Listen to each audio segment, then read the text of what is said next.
Good morning. Hope you're doing well.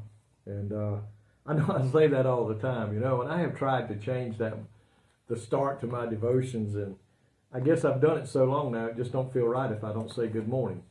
I've tried saying hello or hope you're doing well, but I just have to say good morning. When we all stand before God, God looks at us the same. He looks at everyone the same. He don't look at us as different. He created us all in His image. We're all made by God. And He doesn't show favoritism or partiality. That's God. That's just not part of God. And it should not be a part of our life as children of God. And if you look in Galatians chapter 2, verse 6, he said, "But of these who seem to be somewhat, whatsoever they were, it maketh no matter to me. God accepteth no man's person. For they who seem to be somewhat in conference add nothing to me." Verse 6 here in chapter 2 of the book of Galatians says, God accepts no man's person. God does not show favoritism to any person because he or she's heritage, reputation, position, or accomplishment. God doesn't look at us that way. He doesn't favor the rich more than the poor. He doesn't favor those who have more education than those who don't. God looks at each person the same. God sees and evaluates the heart of those and whose hearts are sincerely turned towards Him in love, faith, and purity. And that's what Paul was saying here. Paul said, listen, Peter, James, and John did a lot for God, but they're no more valuable. God doesn't look at them more than He does me, and He don't look at me any more than He does them.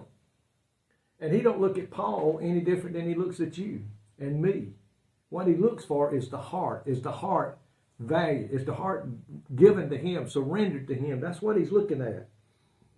This fundamental truth of the gospel means that God does not prefer the love, fellowship, prayers of the educated more than the poor or uneducated, as I said. He doesn't favor it more from the powerful than the weak. All He looks at is you.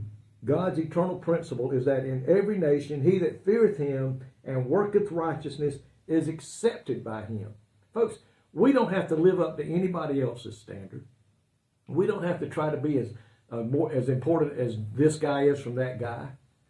When we stand before God, and I've said this before, it don't matter if you got any kind of initials or letters before your name, or you got letters after your name, like a PhD or a doctorate or a master's, and all those things are great. But when you stand before Christ, He doesn't look at that. He's looking at your heart. Have your sins have been forgiven? Or is the blood of Christ applied in your life? And even more importantly, is your name in the Lamb's Book of Life? So don't live your life trying to impress others. Don't live your life trying to be as important or as rich or as educated as others. Nothing's wrong with all those things. But folks, we're not judged by that when we stand before God. All we're going to be judged by is the Word of God. Are our sins forgiven? Have we asked Him into our heart and life? Are we living the life according to His Word? Not what man says, but what thus saith the Word of the Lord. And are we helping those that are in need? So listen, don't kill yourself trying to live up to somebody else's standards or trying to be equal to somebody else. Just do your best to live the best life you can live for Christ. Reach out to the lost. Help those in need. Share a kind word with those that need to be encouraged. And if we'll do those things, God's going to love us and He's going to accept us into His kingdom when that time comes. Lord, thank You today that we don't have to impress man. All we've got to do, Lord, is surrender our life to You. Make You part of our life. Do our best to live and work for the kingdom of God. And if we do that, You're going to love us. You're going to bring us home one day to live with You forevermore. And we're so thankful for that today. In Jesus' name I pray. Amen. May God richly bless you today, is my prayer.